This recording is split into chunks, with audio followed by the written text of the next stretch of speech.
Hello, I'm Dr. James Bogash, expert in health and longevity and creator of Bogash Life in Balance.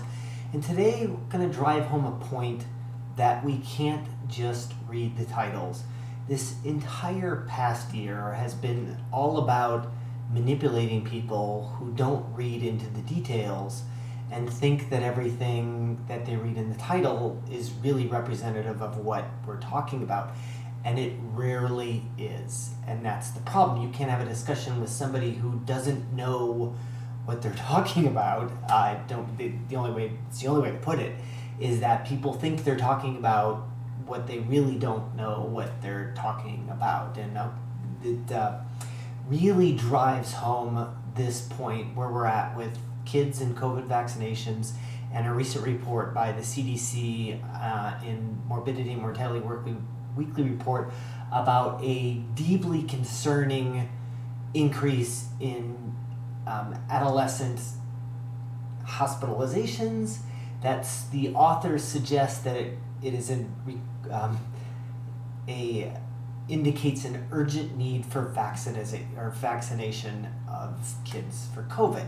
So let's take this in two parts. The first part's going to look at the data that was released for the efficacy of kids and vaccination. And so in the study that was used for approval or for emergency authorization or emergency use authorization, it had 2,260 kids. These are from 12 to 15 years of age, and it was split in about half. So 1,100 got the vaccination, 1,118 did not. Of those, 16 people in the placebo group developed COVID symptoms and positive testing, and 0 in the vaccination group. Now that's a huge difference between the two, between 0 and 16 if you look at the absolute numbers. But the reality is that out of these people, like if we could, it's a kind of a guess, but maybe if we prevented 16 cases, then it is likely that 16 people who got the vaccination were probably exposed to COVID. That is 1.4% of the group in a period of, the range would be anywhere from 21 days plus 7, so about 1 to maybe 2 months worth of time. So let's say 2 months is the longest period of time. Within 2 months, only 1.4% of the people in the vaccinated group were potentially even exposed to COVID. So one of the big questions is what happens when somebody who's vaccinated comes into contact with the virus, and we still have, we can't say with good certainty what might or might not happen, because the numbers that is happening to are very small in this, the studies that we've seen, and the same thing for the adults. So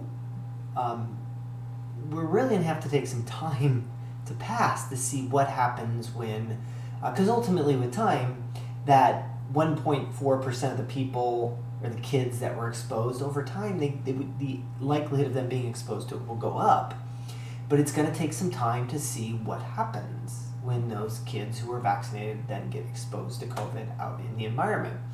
So why does this all matter? Because we're having a really big push towards vaccination.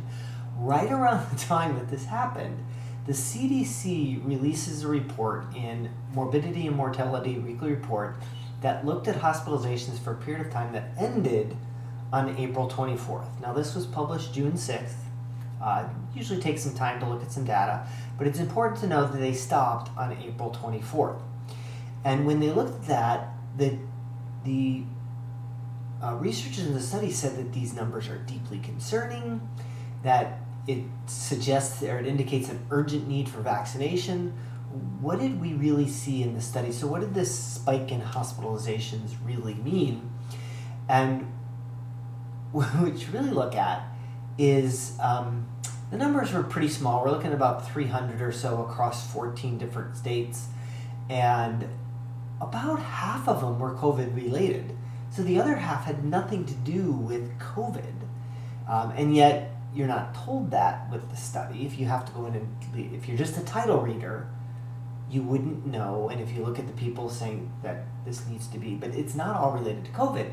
20% of them were psychiatric hospitalizations, which has nothing to do with COVID. It might have everything to do with our response to COVID, but not COVID itself.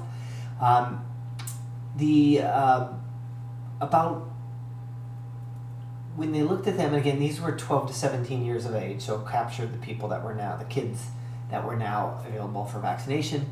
But overall, about a third of them ended up in the ICU, and about 5% of them ended up on a ventilator. Like, those are scary numbers. There were no deaths out of any of these, which is obviously just being on a ventilator can be its own set of damage, even though kids are usually much more resilient. But of those kids that were put on a vent, only half of them were related to COVID. So, like, we really need to look at this, and becomes, I hate to say it, I usually don't use this word, but this starts to become manipulation at a time just when the vaccination for kids and teens was approved. To drive that point home even further, the data followed up until April 24th. After May 1st, the following week, those numbers of hospitalizations plummeted. Like, there's no other word for it. They just plummeted. So if the CDC, if the researchers had just looked another 2 weeks, the data would have been completely different from what they looked at. Instead, they picked just this region of the study that showed that things were on their way up. They did not readily disclose that a good chunk of these had nothing to do with COVID, but that was not the take-home message. The take-home message is that these are concerning, that kids are showing up in the hospital more, and without saying it, they were indicating, or the inference was that these were COVID related, and those were only I want to say small, but it was only a portion of these hospitalizations. So again, always read into the data. Do not ever take anything at face value, which is why in every video that I do, I always post a link to whatever study I happen to be talking about, so you can go look at the data yourself, which is what people do not do. And then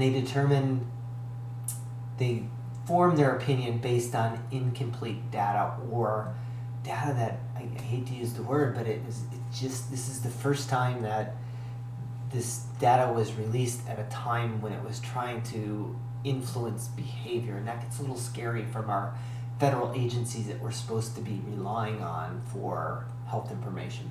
But as always, I'll post a link to both the Morbidity and Mortality Weekly Report as well as the data tracker, so you can see that after May 1st, those hospitalizations started to plummet. Post those in the description. Make sure you like this video, share it with somebody who you think needs the information, and subscribe to the channel.